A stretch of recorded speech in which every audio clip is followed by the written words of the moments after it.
Hi everyone. Welcome to You Have Died of Dysentery, Games and Education Are Still Alive. I'm Michael. This is my colleague Brett. Nobody's dead of dysentery, right? Okay. I'm going to die of dysentery at some point in the past. Okay. Perfect.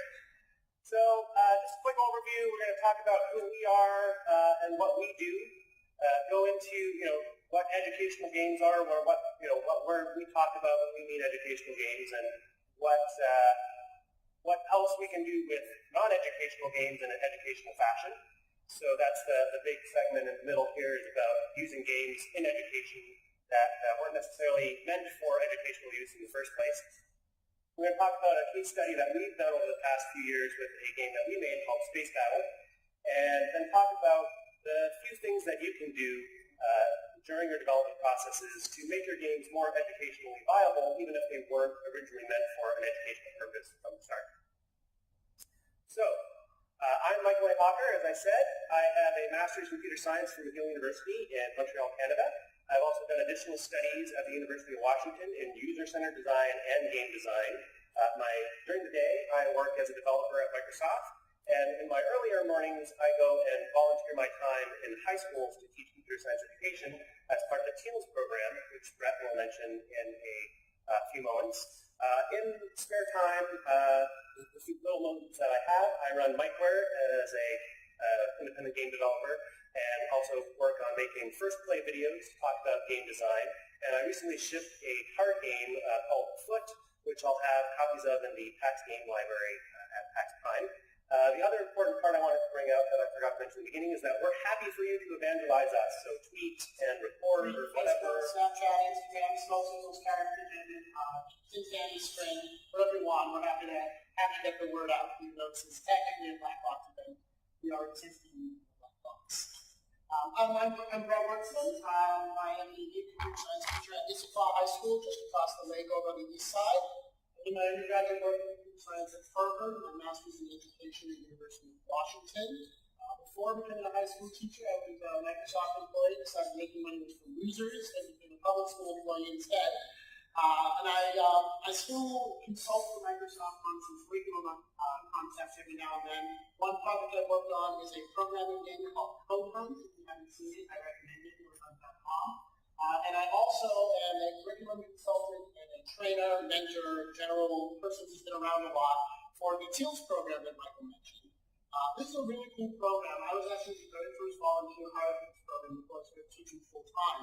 Now what we do in TEALS, which stands for Technology Education University, is we take technology industry employees and we send them to high schools that want to offer computer science classes but can't find qualified instructors. So they're a technology industry employee who has subject matter expertise, with a classroom teacher who has pedagogical and classroom management expertise, and together they teach computer science classes. We offer an introductory class that's a semester long, and the advanced placement AP computer science class, which is, of course, full year. We're very proud of this program. It's a very cool thing. It started within Microsoft. It's housed within Microsoft, but it's not Microsoft exclusive. We started in 2010 with myself and 3 others. At Issaquah High, there's 2 classes, and for the 2014-15 school year, we're in 150 schools in 20 states, about 450 volunteers, and reaching about 5,000 students. So we're really proud of what this program does in meeting these kids in a lot of really far-out places. We're in rural Kentucky, we were in Alaska last year, California, North Dakota, North Carolina, Virginia, all over the place, giving these students chances to take computer science classes. And that's how I met Brett here. I actually got involved in this program a few years ago, and volunteered my mornings to go and initially teach some computer science education, and then continue to work with Brett on curriculum and other projects related to it. So it's just been very rewarding to go and work with students and see what they come up with. And they're still surprising me. When I go in a couple times a week, and the ideas that they come up with about how to use technology in new ways that I might not have thought of, or initially thought of that concept, but it might not be the most refined thing at the time, but it's really cool to see the next generation thinking about how to use technology. So if you'd like to learn more about TEALS, that's our website. About TEALSK12.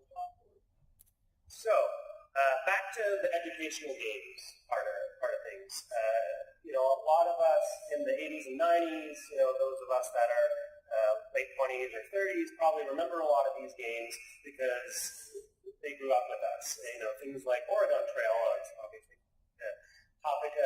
part of the topic of our discussion, but things like Number Munchers, or the Learning Company produced Operation Neptune, Reader Rabbit. You've even had the huge success with Carmen Sandiego and other kind of semi-educational titles like that Mist and SimCity. That kind of brought this notion, in SimCity in particular, of simulation games being used in educational contexts. We'll touch on that in a little bit later as well. And, nowadays there's been this huge rise in self-education, right? The internet has grown to be this huge force, and, anyone can go and look up information about pretty much anything these days. And there's become this kind of stigma around educational games, or what it means to be an educational game. There's a lot of different categories of educational games, and there's like serious games now, which even further, divide what it means to be a game versus an educational game. Yeah, you think about from last year, Papers, Please, that was certainly not a traditional lighthearted entertainment game. It was a serious game, but it was really more about awareness and education. It wasn't trying to teach you to be a border patrol officer. It was more about what's it like to be a border patrol officer. Same sort of thing with Impression Quest, which is big right now, marketing scandal aside. It's the same sort of thing where it's not about teaching you what it's like to be about awareness and just kind of having that experience. It's sort of lumped together in the category of any game that isn't designed for lighthearted fun and entertainment with no real consequences.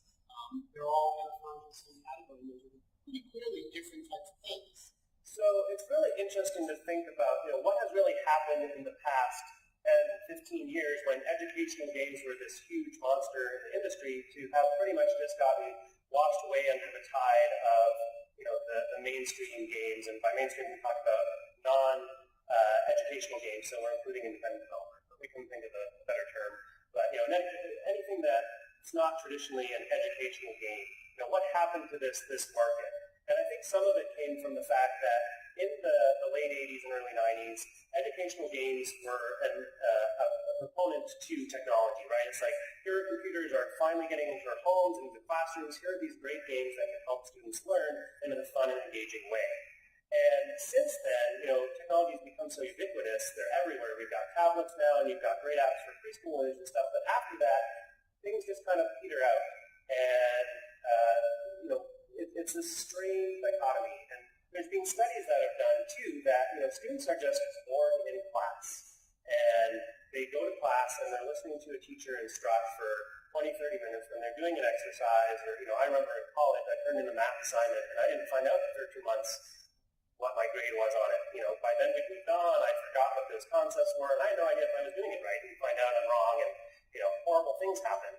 But with games, traditional, mainstream, or, educational games, you've got this immediate feedback loop that happens where someone playing a game and, learning something specific in the educational context, or just learning strategies or how to play your game or how to, be better at it, suddenly gets feedback, my character's dying, or, I've leveled up. That's a positive reinforcement aspect to it. Red student needs feedback. Yeah. So it's this amazing way that games can be used in education that's kind of, been ignored, but has been shown to have a positive impact. Yeah, all the educational research showing us who are actively engaged in their own learning, who have this tight feedback loop, who really try something, find out how they did, go back, try it again, over and over again, participating actively, as opposed to passively participating, listening. They learn better, they take better, they apply things better. So there's a big movement now to try to find ways to get these students active in class rather than sitting listening, taking notes, and going home and doing outside the classroom. And as we'll talk about, they can have a lot of fun doing this, right? It's something that they're exposed to every day now. And I think, that's the next thing we're going to be talking about is that you don't have to be built as an educational game to have educational value. You can take your mainstream positive games and make an impact in the education. Yeah, so to that end, we're going to talk about kind of three main models for using a mainstream game in a classroom. Again, don't use the term mainstream in the industry fashion where it's kind of being AAA developers. We're not trying to exclude independent developers or anything like that. We uses our term for a game that's designed as a game, as opposed to a game that's designed as a student education. Anything that somebody developed without talking to a teacher.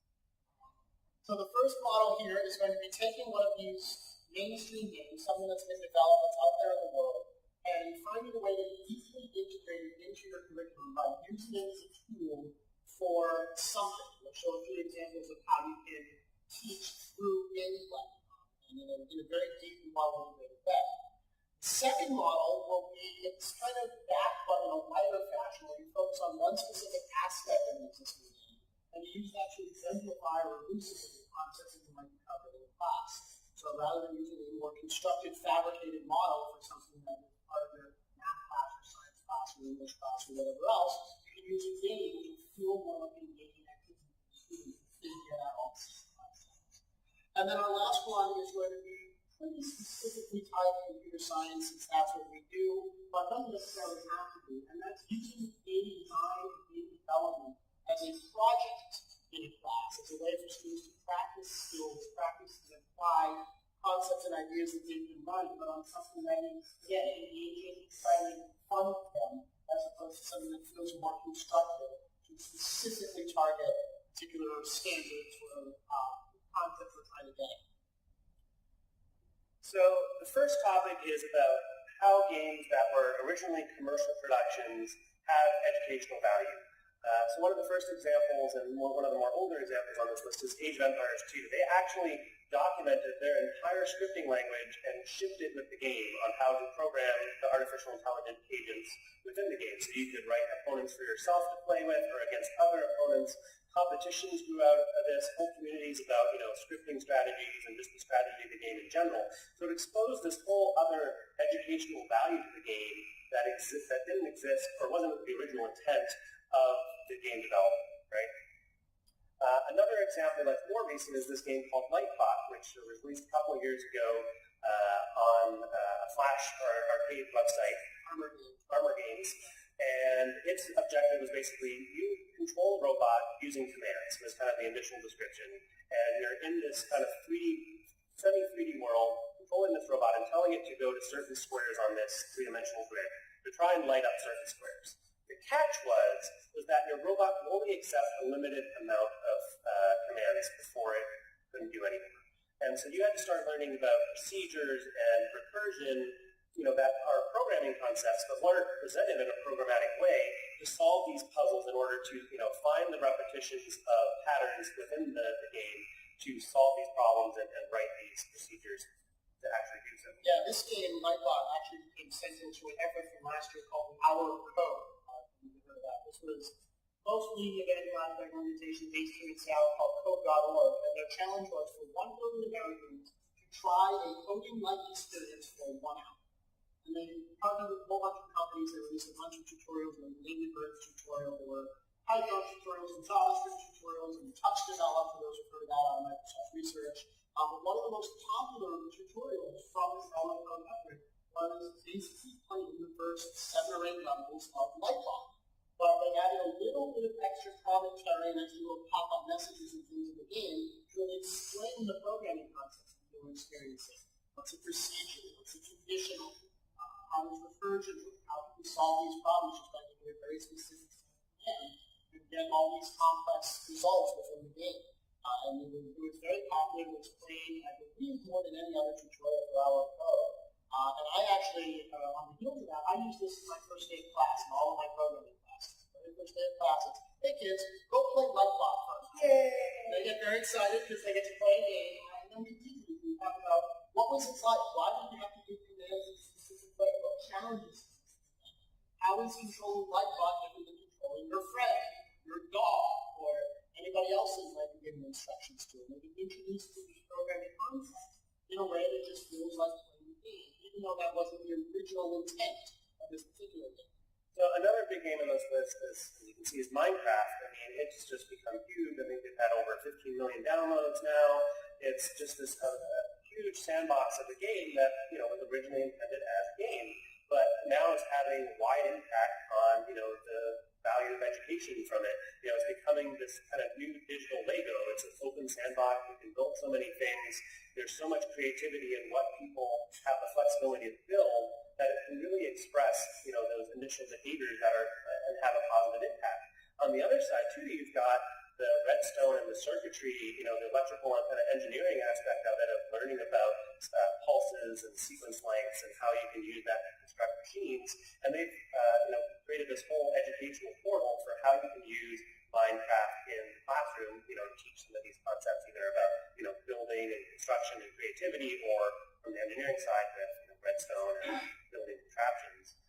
Another website recently popped up called Learn to Mod, where they basically expose a visual programming language on top of Minecraft that allows you to modify the behaviors of, what happens when you interact with certain blocks, and so students can explore, changing the mechanics of the game in a really fun and creative way, very easily and approachable to them, at middle school and high school levels. The other one that I mentioned before is SimCity, of course, learning about, city planning and management, waste disposal, whatever. When you have people with dysentery, what are you going to do? So, they have a whole EDU site about how you can use SimCity in the classroom in those regards as well. You can also go about this by taking an existing game and kind of stopping some new artwork on it. Control Alt Hack is a retheming of the Steve Jackson game's card game, Ninja Burger. It says they reworked it so that instead of the players being employees at a fast food joint, they were employees at a computer security firm. And so they developed new scenarios, new job titles, new actions, things like that. These are all the same game mechanics, but in this context of computer network security. So you can use this. They worked with the University of Washington Computer Science Department to develop this, and that's being used in computer science classrooms to talk about network security, hacking, white hat hacking, black hat hacking, computer fraud, all these sorts of concerns, and you can learn about it through playing this card game research on, outlets and things like that. That would require a little extra effort because they did retheme the game, but it's still based on an existing game. Yeah, this is one of the more extreme examples where they actually did new content, new artwork. But all the other ones on this list have been used in educational contexts without little to minimal additional effort after a game's already been released. And then my favorite of this is World of Warcraft. We found this in the research. Some very clever teachers who built entire curriculums around playing World of Warcraft. And they're not just, let's play World of Warcraft for an hour and figure out a way to justify education. They actually built some very deep, well-designed lesson plans. They remind them of what are called the Common Core State Standards, which are starting to be able to implement, but there probably will be these standards that all public primary and secondary schools in the United States align to in terms of how they are evaluating their teachers, their lessons, their student performance, skills they want to develop, et cetera, et cetera. And so these teachers have developed lessons that use World of Warcraft in a classroom the way you might use some other resource. So one example is they perform a literary analysis on an adventure story that they experienced by playing through a series of quests in the game. And then a similar type of analysis, studying papers or having conversations like you might have over with a novel. But instead of reading an old scholarly piece of English literature, you get to play World of Warcraft. And you can see them having the same type of conversation. There's another one, there's a math lesson, where you grab a few different weapons and head into town, and you attack the practice weapon. Keep track of how much damage is done, and you construct a mathematical model for the damage that is done by this weapon. You can comparison to figure out, I swing this weapon, I get more damage, it's slower, so you can get it faster. This weapon, less damage, faster, what does that mean? And it's the same type of lessons you can teach in Algebra 1 classes for years and years and years, but typically we've done it with something like from not to the dartboard, rolling a pencil down a focus, raised at different angles, how far does it go, how fast is it going, things like that.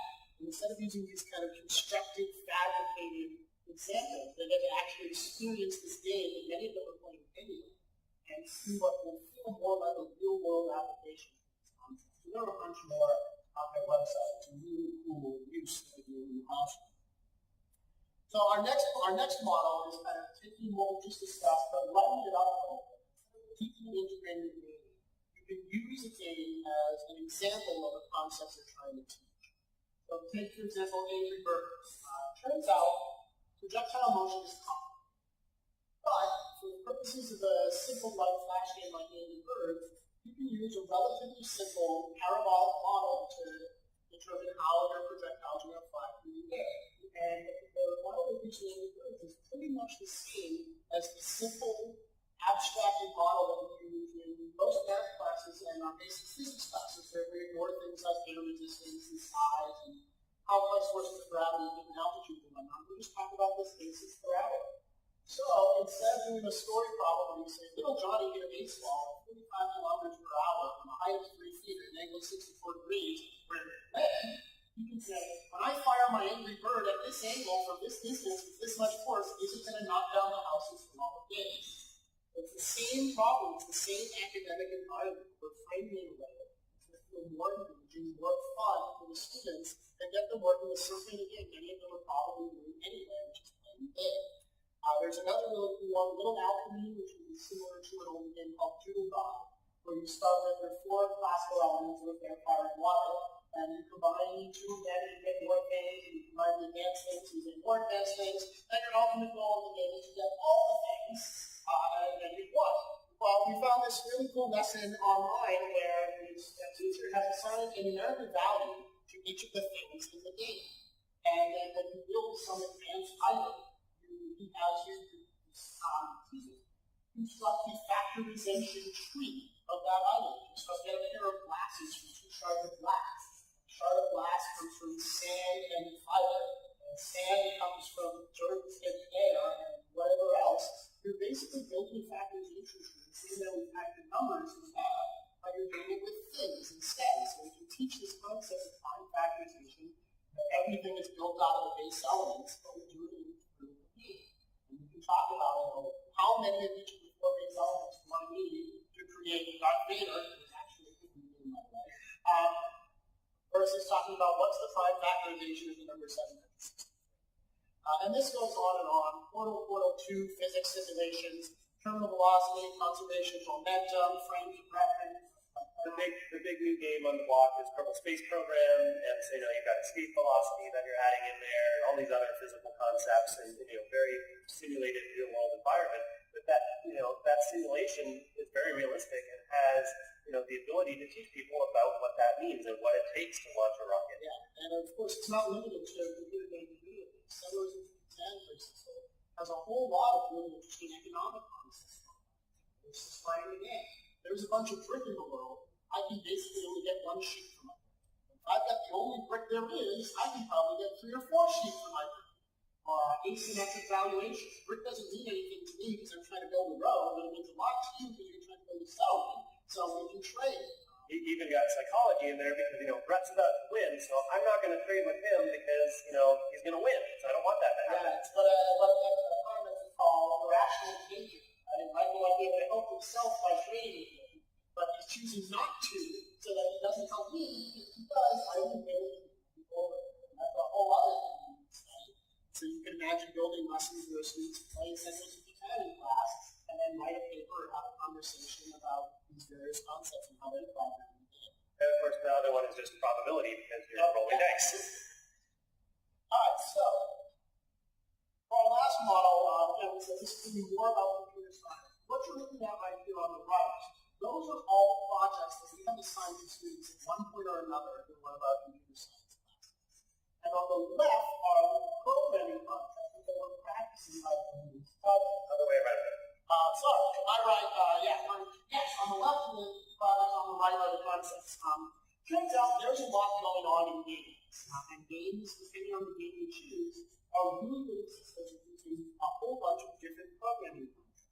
Now, you can extract away the hard parts, like dealing with graphics, and parsing user inputs, and doing malform situations, getting states and such like that. You can really focus on these programming concepts, again, through a model that seems more intuitive and more engaging for the students. We're going to end that assignment with manipulate lists or arrays of letters. A list of letters that have been guessed, a list of letters that are in the word, a list of letters that are not in the word. We're dealing with that. For Paul, or basic platforming and things like that, obviously collision detection is difficult, but modeling physics. If I try to do realistic ball bounces, and that's extremely complicated. It's pretty hard trigonometry, and not all high schoolers are ready for it. I do something simple like always bouncing at 90 degrees. That's an unsatisfying gauge experience. So how do I find the balance of something that's simple enough for me to program mathematically, but still provides a realistic enough motion, a realistic enough environment to feel like I'm playing something that actually works. And then our favorite one is the fourth one on the list here. Through our partnership with Microsoft, we actually have a full master set of Xbox 360. And there's software out there probably available written by somebody else, not us, that allows these connects to work with a programming language on Scratch that was built out at MIT. It's a badly visual programming language that was written designed to teach all children to program, using high schools and colleges for new programming, because you get to learn to program without worrying about the stupid stuff like syntax errors, or segmentation faults, or forgetting a curly brace, and things like that. And so using this software, we have our first semester of intro computer science students, never programmed before in their lives, building Connect games. And this is kind of our favorite 2 weeks of the semester every semester. They get groups, they have to go through the whole design process, they get assigned a theme, they have to decide how to gamify that theme, choose objectives, figure out how the game's going to be competitive or cooperative. Credit against our senior management. Yeah, put it through senior management, make sure it's okay. And then in practice with all these skills they develop, they get to learn about using input mechanisms that are not houses people, actually learning how to work with the Connect and waving their hand around, and the fact that the assistants say that they just follow their hand, they just follow my hand because it's really hard for me to go over this side of the screen. So I've got to do something mathematical to account for the fact that arms don't cross bodies very well, and so on and so forth. And then at the end, we actually let them play each other games. So there's this whole little fair, and all the students are jumping around and playing each other's games, and seeing the other ideas that people have come up with. We've had students doing just soccer games, using their hands to block balls coming into the net from the perspective of the goalie. We've had another group did like a helicopter thing where you're bending your arms to steer. Really kind of a very temple run and jumping back and things like that. Nothing we haven't seen before, but it's kind of cool for first semester computer science students to be able to do this. And of course, in addition to them practicing these skills in more engaging, more exciting environment, they get to produce something that they're pretty proud of and might actually go home and use, as opposed to those of us who study computer science and high school or college and get projects like they know bad news generally. They can calculate, copy a file, things that simply practice the skills you're trying to get at. You write it, you get a good grade on it, and then you throw it away and never look at it. It's not fun, it's not engaging, this is something more realistic. Yeah, for these students, this is much closer to what they've grown up with and what they've been experiencing, and they're really gaining insight into how these things were built. Obviously there's been abstractions at the collision detection and graphics, but they still have to understand well, when this ball hits this paddle, what am I going to do? What is the ramifications of that, and what do I want to have happen? So one of the big things that we've taken from a lot of this stuff that we've been talking about is taking our advanced placement students. So these are students that have been learning how to program in Java for a whole year of high school, and they take an exam in May, and that's basically what they're there for, trying to get college credit for. But we have about a month left of school that we want to, exploit a little bit, have a little bit of fun. And so we've built a programming game that we call Space Battle. So if you're not familiar with what a programming game is it's another type of game out there that instead of having traditional control mechanics like you've got a controller or a keyboard and mouse, you're actually writing programming code and telling an agent within the game how to explore that environment and react to certain stimulus. And so, the idea is that the students write this code, and then, they take their hands off, they're not controlling it, and they have to hope that that's... So the TEALS top version is probably best on logo rally. You kind of have to lay out your instructions and see what happens. Similar type of thing, but in a computer environment, you have a wider set of instructions and more, open set of things you have to do just when you're playing with file or such like that. And so one of the differences with our framework is we made it a little bit extensible, at least for us in the short term, but it lets us explore some different concepts, try out some different kind of sub-games within the framework, and also teach different objectives. We have them create shapes within space because we use a real physics engine, and so now suddenly students have to learn about thrust and conservation of momentum. And, if I start thrusting, I don't have to continue thrusting in order to have my ship continue moving, because otherwise I'm going to deplete all my energy and I'll be able to fire a torpedo to save myself. And if I stop thrusting, I'm not going to stop. I'm going to keep moving in an eventual fashion. So they have to learn how to work with space force, no friction, no resistance, things like that. And the other thing we've done is we've actually networked this all together. So we have a display on the projector up at the front of the classroom. All the students' machines connect to it. And so this way, at the end of the year, we pit them all against each other in a huge battle for fabulous prizes. And interstellar space. Yeah, interstellar space. So, as I mentioned, this has been the final project that we've been using. It's been used over the past 3 years. We've got it picked up by a couple other schools now. The last year's version of the framework is actually up on our website that we'll point out later. And we're continuing to rev this and work with it. The students are writing in Java, which is what they were using all year. The client side of this is basically their library that they use, is also written in Java. We originally, 3 years ago, wrote this infrastructure over a period of 2 months. Sometimes the night before we were giving it out to students. Sometimes the morning of we were giving it out to students. But after we had given it out to the students.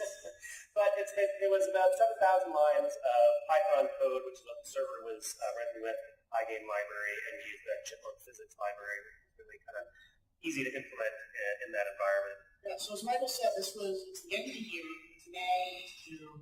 We're taking the AP exam. Most of them are seniors. They've checked out. They're just as happy for us to be alone for a month. But we're ready. We can't do that. The month is way too long for us to let them school out. So we wanted to come up with something that let them practice and utilize the skills that they've been using, learning all year long. Maybe develop something a little more advanced, but still feel fun and engaging and like something they wanted to do. And this is what we came up with. Our educational goals here, of course, first and foremost, is just a chance for them to practice writing code. Those who are programmers know the more code you write, the better you get at it. So this was something that they could do, where they could write some Java code, and they could get practice with just working in the programming environment and what that was going to be like. We took them out of their comfort zone a little bit. Through the year, most of the projects they do, they have full control over the universe, and they're writing both the libraries and the clients. The clients run kind of straight down, start the beginning, and the end, sort of way. While as with most games, space-style ones work in event-driven. There's a main driver group that we control, that looks at that code that they have access to. And what they're doing is an interface system. They have a series of methods that are called in circumstances. We call this method when this happens, and that method when that happens, and that method when another thing happens. But they don't have no control over in what order all that happens. All they can do is react to what's going on in the world around them, as opposed to defining exactly what the state world is going to be like in the point. This is very uncomfortable for high school students who are used to controlling everything. Yeah, this really parallels like what a lot of people do in the industry is, a lot of us are working with other people's code, and we don't have access to the source code, or we just have documentation. We can't tap the developer on the shoulder and say like, hey, I want it to be able to do this. I want my ship to be able to automatically target to that ship that's passing by me. But they really don't like that experience. Just being in binaries and Java HTML documentation. This is what you've got to work with. So every year we get questions. I really want to not have to say which side of my cluster I'm firing, or just fire the cluster and always go forward. If the side clusters are stupid, no one's ever going to use those anymore. Sorry, you've got 4 clusters, figure out how to make it work. I really want to automatically know whether that torpedo on the rocket fire is 50 ship that's sending the cluster path. I don't want to have to do it. That doesn't exist. You've got all the information you need. Why don't you go write the method to calculate whether the torpedo is going to fire or hit the ship that's sending the cluster path? So they get this experience that's much more real world of working with code that has been written by somebody else that they don't have access to, that may not allow them to solve the problem the way they originally envisioned, but does allow them to solve the problem. And so they have to kind of open their thinking, get creative, and find ways to work with the resources they've been given, rather than trying to create the resources that they need. And in the end, through this exploration of just trying to win this game that we're playing in class, is they're learning stuff about artificial intelligence and strategies, and actually finite state automata. Like they're building finite state machines to figure out, what did I just do? What does that mean for me to do next? I'm in a wormhole. Should I warp out of it, or am I on the edge? Am I traveling out of it? Does that mean I should just continue going, or did I just fire my torpedo? So now I should wait and see if I hit the ship, or run away, or steal. We don't formalize any of this stuff. That's the end of the year. We're not really interested in teaching for an extended period of time either. But this is what they're doing. They're developing simple artificial intelligence, developing decision trees, learning about the basics of physics. They're learning about finite set of automaton, like I said, how the systems are made within computers. We don't teach that formally. We actually have one of our other students that we teach this framework. They develop all series of lessons and slides and exercises and things around finite state machines using space as an example. And we just let it kind of be implicit. Yeah. So we have a short little clip here that shows a little bit of what they've been doing. Yeah, I'm going to show the last 3 years here. This is 3 different variants of the game. And what you'll hear in the background is a little bit of Mike and me doing play-by-play and call and students yelling the screen and getting all excited about whether their ship is going to win. Part of that's just the engagement. Part of it is also the fabulous prizes that they get donate on Microsoft that they compete for. Yeah. So in this first few clips, the objective of the game is to hunt down these little baubles, which are these little colored dots. So yeah, this first version of the game in 2012, this was the first one we ran in the application. I'll explain it. And this one, that one there was hunting down the basic treasure. We've done sort of thing called baubles in the first one. 2013, we made it a little more complicated and actually had to take their baubles back to their home base in order to run them. They weren't worth anything in the ship yet. And if we have sound, I don't know if we do. Yeah, this was one of our most exciting moments in our competition, because the people in first place and second place were just a few points apart, like 3 points. And the person in second had enough baubles in their ship to return to home base and take victory. And there's just a few seconds left. They just had to turn around here to get to their base in the middle, and then time runs out. So this one was so exciting that we actually had the teacher, not next door, but 2 boards down, come over and tell us, my kids are trying to take the final exam. Could you keep it down in here, please? And then this one is from this year. Yeah, we actually got some screen recording stuff, so we have the high definition. We abandoned the bubble model and instead introduced bubbles, which are those blue circles you see, and the students' objective was to park their ship in a bubble. Yeah, and so they got points while in the bubble. If there was multiple ships in a bubble, then the ships would drain the bubble twice as fast. If you died or crashed or whatever, then you dropped a new bubble in the world so people could kind of effectively steal your points. If you got into a sweet spot with 2 bubbles in a row, then you got points twice as fast. And I found it really interesting that we let the top 2 students from each tournament round move on to the next round. And first was pretty much always a given for someone. Someone just dominated and pulled ahead. But then the second place race was always right down to the wire, and always flipping back and forth. So it was really exciting for the students. Everyone was getting engaged and rooting for one side or the other. We just saw a ship got sucked in by the planet's gravity and exploded on the planet. Another ship, we've got the torpedoes being fired, where ships are trying to destroy each other. We've got black holes, we've got asteroids flying through space. So it's a real pretty full environment. Yeah, we have a lot of different strategies. We have warp capabilities for our ships, so some students just try to warp everywhere and warp into a bubble. And then there's some space playing inside the warp across the screen.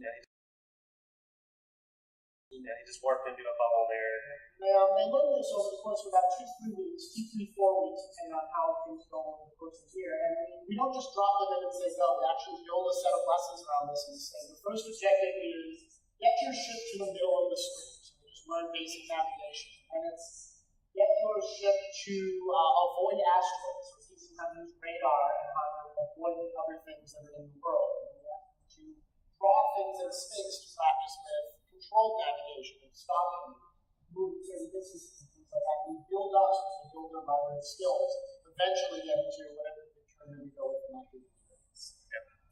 So we have plenty more of these videos up on our website. You're happy to look at them later.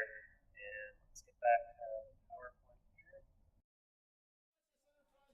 The idea is that we've got all these games that we've used in the classroom environment. And very few of them were originally designed as educational games. At its core, playing a game is always an educational experience. You're learning something. You're learning the rules of the game. You're learning the optimal strategies. You're learning how to function in whatever system the game designer has created for you. So the idea is to take that and try to turn it into an educational experience that actually has some traditional academic applications instead of just being something purely for entertainment. You can think about 2048 or the earlier variation threes or any of the other variations of this model. There's some very clear academic value there. We talk about binary numbers, powers of numbers, simple combinatorics, various ways you can look at that simple game and apply some educational academic themes to that. The other thing with these, simple game ideas, sometimes they took a long time to develop, like threes was, a year in development, over a year. Or, you look back at the older examples of games we use in the class, like Tetris and Pac-Man and Pong. They were revolutionary at the time, but now for students that have, these visual frameworks, they can, start to implement these facsimiles of these things and gain appreciation like, wow, that's really hard, but I've got all this stuff already done for me. It must have been really hard back then, or to get it on my phone, and they understand these things because they've played them before, and they get a new appreciation for that. Those who are in the game industry, especially the video game industry, know that students who want to enter this field coming out of high school and college, they may have the technical skills, but they don't really always have an appreciation of just how hard game design is. So it's certainly the glamorous side of computer science, but it's not the easy, happy-go-lucky side of computer science. It's a lot of really hard work. So the students who experience this in class, they either get a taste of that early and decide, you know what, this is more than I really wanted. I don't like video games quite that much. I'm going to go do something else. Or they come out better prepared.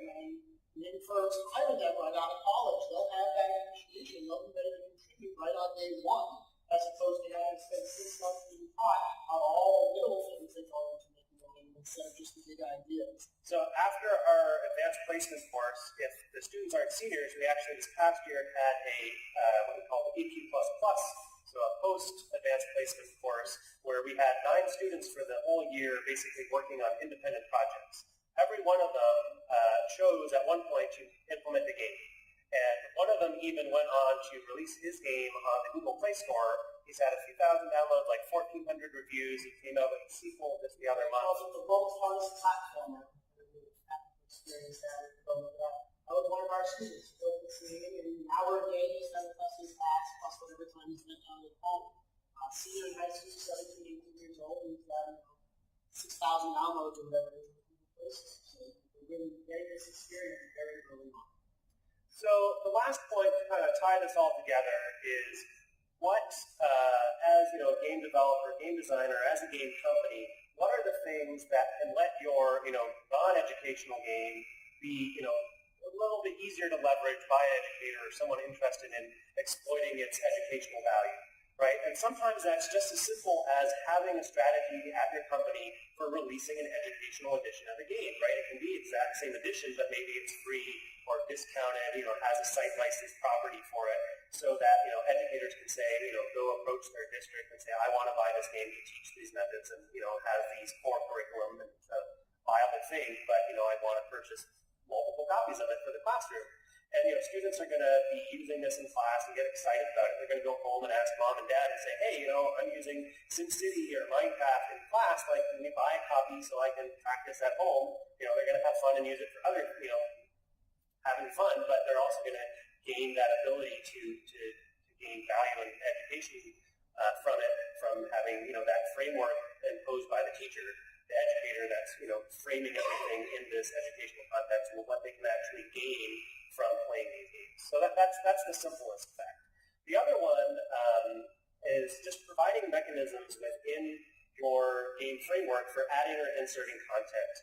So for instance, in the World of Warcraft example, if they had the ability to create scenarios or chains of quests and modify that dialogue or the objectives, they can really tailor that experience for a student to go on this quest within the actual game and tie it directly back to the educational values they're trying to push. And this alone just ties into the huge explosion in the Steam Workshop and user-generated content that a lot of games are already trying to work into. It's something that companies are probably already thinking about, or you as a developer are thinking about, how do I create the level editor either for your own usage in creating the game, but also for players. There's a bigger community of gamers growing out there that want to modify the content of the game, create their own levels, create their own players. And you look at, all the tools that have existed for StarCraft and just Minecraft with mods and all those other things that let other people extend your game. And that's really valuable for an educator because they can use those same tools to create educational content, and without you hopefully having to do too much more except thinking about those standards and, having that educator in mind while developing the game. And the final extension, which goes a little bit further, is, the AI scripting, like what Age of Empires did, exposing your game rules and values kind of in a text file or Excel file. And that's starting to become more of an industry practice too, because you don't want your game designer to go be bugging your developer all the time. It's like, oh, can you make this value, one less because I want to see how it works. And, they have to go take time out of whatever really nasty bug they were looking at in the graphics or, mechanics department to go change this value somewhere else and then recompile and give it to the designer just to go have them try it again. Whereas if it's exposed to them in an easy manner, they can go play with these values all day. They don't have to recompile or bug your developers all the time. And it really aids in that rapid development cycle and finding fun and failing fast. We heard from the keynote this morning, and really is a good industry practice and something that hopefully we're thinking about already as game developers about how we develop easier, make our lives easier, and really fine-tune that fun value. And that's really the key point here. It's all of these things are ideas that we hope will require little to no additional effort on the part of the game designer and the developer. We're not asking to become an educational games company. We're not saying completely change your methods, your processes. These are all things that should be relatively easy to do, but from a commercial perspective, open a new market for you, open the educational market. From a more altruistic perspective, engage in education, assist educators with developing engaging, exciting, and effective classroom activities and lessons, and so on and so forth. You can, of course, take it one step further. You like the control out app thing where you meet through the game, or there's a thing called Folded that was also developed at the University of Washington for folding proteins. Work with a research department to try to develop a game that solves a particular problem. But even if that's not what you're looking for, there are things you can do to try to tap that educational resource. So just have an eye on the educational opportunities as you're developing whatever game you may be working on. Right. And as I mentioned, something, that there's a lot of other even, marketable and commercial reasons to be doing some of these things already. So it's really just that thinking of the educator, what's he going to be able to do with your game after you've delivered it? And, what can students take, writing their own AI scripts or even tweaking game values and seeing how it breaks the game and, why is that a bad thing? It's fun things like that. So we really appreciate you coming. We'll answer any questions. Please enter up at the mic at the front of the room. We've got here, micro.com.